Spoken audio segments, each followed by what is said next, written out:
middle, he can really see everything clearly.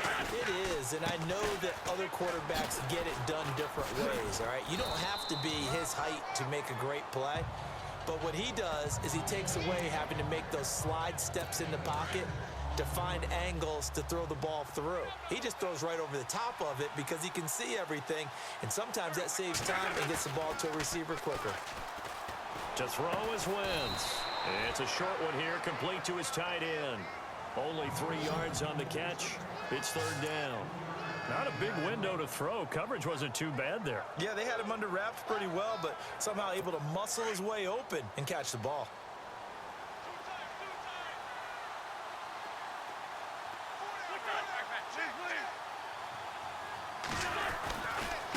And they give this time to the tailback. And he gets the first down here as he's taken down at the 24.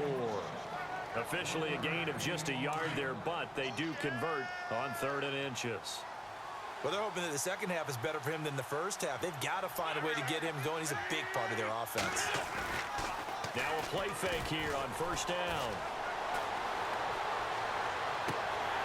And it pops free. The collision there jarred the ball loose and brings up second down.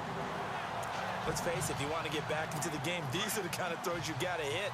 He's wide open right there. Got to be able to get it to him, don't you think? And those are the throws that haven't been available to them every time he's dropped a pass. Yeah, that's a big miss. They'll run it now out of the gun. And a good run as he manages 7 yards down to the 17. Not too many offenses want to turn down long drives, but when you're down what they are, they've got to pay it off with some points.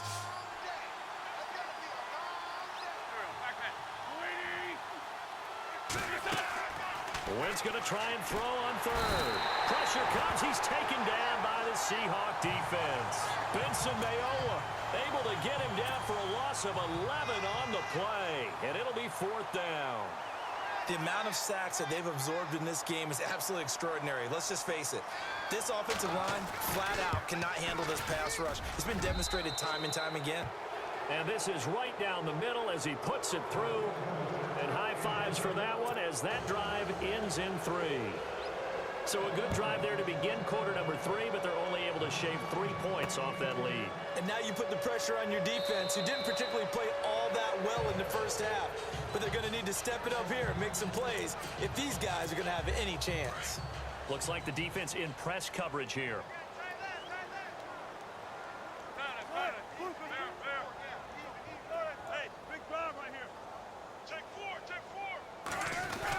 They'll start out on the ground with Carson. And running room scarce here. He's going to be stopped in his tracks at the line of scrimmage. No gain on the play. It'll be second down. Kind of running there at your own risk against that 4-3 and that big line, aren't you? Yeah, and I don't really run it against a good 4-3 team that well because I've got to get those guys on the move a little bit. If you're a static running team, meaning you just want to run it in the middle, you may have some trouble against good defensive tackles. That's what we just saw on that play. No gain. Well, the numbers have been good in the passing game and certainly a big reason why they have the lead. But now here, third quarter, maybe go to the run game a little more? Yeah, perhaps. I mean, after that incompletion, a little credit to the defense for... Under a heavy rush, and down he goes. Man, he got in there so quickly, Charles. What could the offense have done to adjust and account for that? But what you're hoping is that you figure out and you see and get a clue that maybe there's going to be some pressure coming at you, and you change the blocking schemes. Maybe you go to max protection. The biggest one is maybe you bring your running back in to try and keep you clean. But in that case, that didn't happen. Zero accountability, and a sack resulted. A nice job on the return there, 16 yards. And the Eagles will have it, taking over 1st and 10. Philadelphia getting set to take the field. And tough to win games if you're going field goal, field goal, field goal here. They got field goal last time. Now they'll be looking for a touchdown. They're looking for the big chunk now because, as you noted, the field goal way of doing it makes it that much harder and puts more pressure on every possession for you now. Go ahead and get 6 and feel a lot more comfortable about the position they're in. Bigger chunks. We'll see if they can get the score. And they do finally get him at the 12. And a guy that can change the game, shows you a glimpse of it right there, taking the ball down inside the red zone. It just tells you how tough it is for a defense. You just hold on all game and essentially hold your breath. Will they break a big one on us at any point during the game? It just happened right there. It's a good gain of 11, sets him up first and goal. That was a nicely run slant route, and what the receiver's trying to do is make the defender think he's going upfield for a deeper route, and then breaks it off, usually after about 3 to 4 steps, and cuts towards the middle of the field. A fresh set of downs, and they're at the 1, first and goal.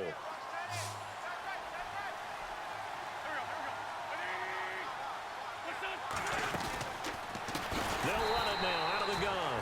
And he will not only not get the yard he needed, he goes the wrong direction. So a loss of 5, and it'll be second down.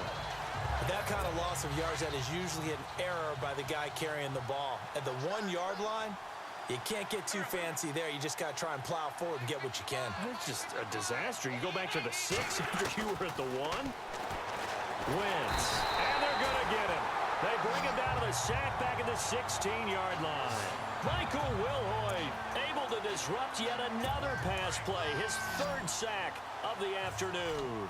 Brandon, I think you understand the type of afternoon this offensive line is having. It is a long one for them. Long for you to spend it with me. Long for them trying to block those guys. They've given up a whole lot of sacks, and the speed and quickness of that defensive line is eating them alive. And that is out of the back of the end zone, incomplete. This defense was definitely alert to the possibility of the deep ball, and they were more than ready for it. They've got the lead, 4th quarter. Maybe can expect more passes like that downfield. Now Wentz, gotta have this one. And this is going to be incomplete. They can't hook up here on the 4th down pass attempt, and the Seahawks are going to take over the football. Everyone gears up for 3rd down, talks about the importance of it. But 4th down, that's truly the moment of truth play, isn't it? Everything's dialed up a little bit more. You know, it's such a momentum play, isn't it? Absolutely, because it can flip either way depending on who converts on 4th down. 2 yards on the pickup there. It'll be 2nd and 8. Well, Brandon, pace comes into play now because they've got the advantage. They've got the football, but they've got to be very careful about what speed they're going to play. You know, my music teacher back in New Paltz, Mrs. Bythema Bagley, used to say, don't go prestissimo when you really want to go largo. And what she meant by that is don't go too fast when you really want to go at a nice, slow, deliberate pace. I am speechless. I am without speech. Brandon, it's clearly a running situation when you're up in the 4th quarter. They're going to have to stack the box and make it difficult for them to move the ball. Made it very difficult right there. Now they need to repeat that effort. Yeah, bring 7, 8, 9, whatever it's going to take to slow them down. On 3rd down, Wilson. And he finds a man. It's Olsen. And he's able to get the first before he's taken down at the 36. A good pickup there, a 22. Still throwing the football here, even with the big lead. Yeah, I know you and I came up in a different era, and we think about sportsmanship and all that. Other people think about fantasy points and getting their numbers. That's all they care about right now. Oh, there's that man again. It's complete. And he's going to get this down to the 35-yard line. A really good pickup of 28 yards. And looking to put this game on ice in the 4th quarter, but still not afraid to throw it as they show there. You want to play the game with confidence, and they have a guy who's in control right now. Their trigger guy throwing it, they feel just as confident with him doing that as they would if they tried to run the ball and run the clock out. Time for a break. We'll come back and see this one out after this. So it's Seahawk football as we march toward a conclusion. And no doubt what they're looking to do is just salt away the final couple of minutes and escape with a win. And Olsen over the middle. And he's going to get this down near the 20-yard line. 15 yards through the air and a first down. We've been together a little while now, partner. How often do we actually describe tight ends as nifty? Because that's what I think of when I see Greg Olsen on the field. His ability to run routes, create space and separation, and make those catches downfield. And sure consistent. The numbers the last couple of years almost identical, and both over 1,000-yard seasons. Just a yard on the first down carry, so it's 2nd and 9. Tough day, tough sledding right there, and it's been that way the entire game. Not a whole lot of room to ramble for him. Yeah, you're right. It's been that way all afternoon. Didn't get a whole lot better there.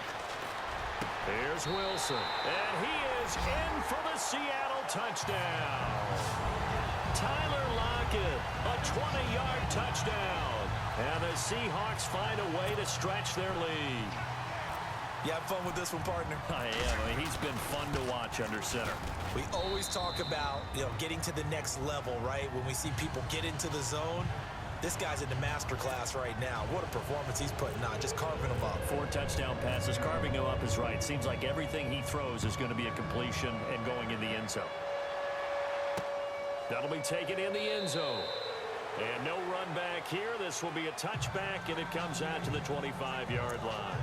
Philadelphia getting set to take the field. They've lost this one. Their offense has struggled.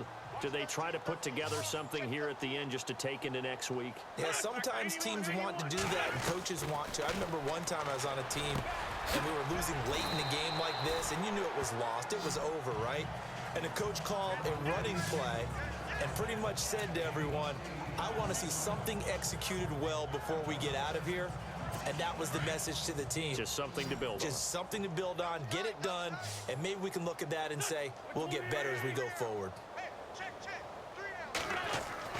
Now Wentz throwing on second down. Over the middle, Rodgers has it. And he's going to be stopped dead in his tracks. Call it a gain of 7, and it gets him a new set of downs. Many different ways to create space, but on that play, he did it with that big, wide body of his. Didn't get a whole lot of yardage on the play, but it did what it was supposed to. Pick up a first down. Now Wentz throwing over the middle, but it's incomplete. Another wayward pass.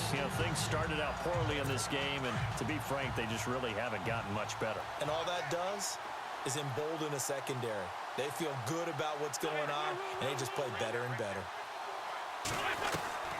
Wentz again here on 2nd and 10. And he finds a man with a crossing route.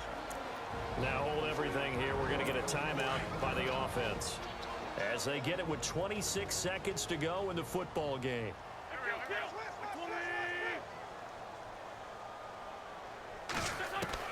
On 1st and 10, here's Wentz. And incomplete there, almost picked off. That's one you maybe expect your roaming free safety to come up with, but it's 2nd down. My high school coach, John Ford, used to say all the time, if you're in a bad situation, laddie, don't compound it with a bad decision as well. And I think that's what we just saw there. Harassed in the pocket, and he throws into double coverage anyway. He called you laddie? He called me laddie, and that was the nicest thing he called me. And now we won't see a play on 1st down. We're going to get a timeout instead as they stop it with 14 seconds to go in the game.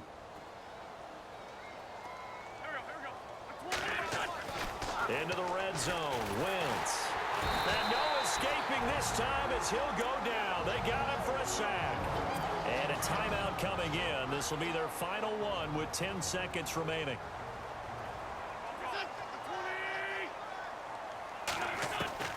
Wentz to throw on 2nd down. Call it a 1-yard gain on the play. And they're going to face an uphill battle here on 3rd and long. The Eagles on 3rd down. Just 1 for 5 to this point. This will be 3rd and 15. One final try now for Wentz. He's going to let it fly. And oh, it'll be intercepted. Able to get there and pick it. And that will write a finish to this ball game. And Charles, I think when the schedule comes out, all teams, no matter where they're predicted to finish, talk about protecting your home turf. They were able to do that here in this one. Similar to a tennis match, right? Not letting them break your serve. That way you hold on to it. They got it done, and they feel very good about that victory.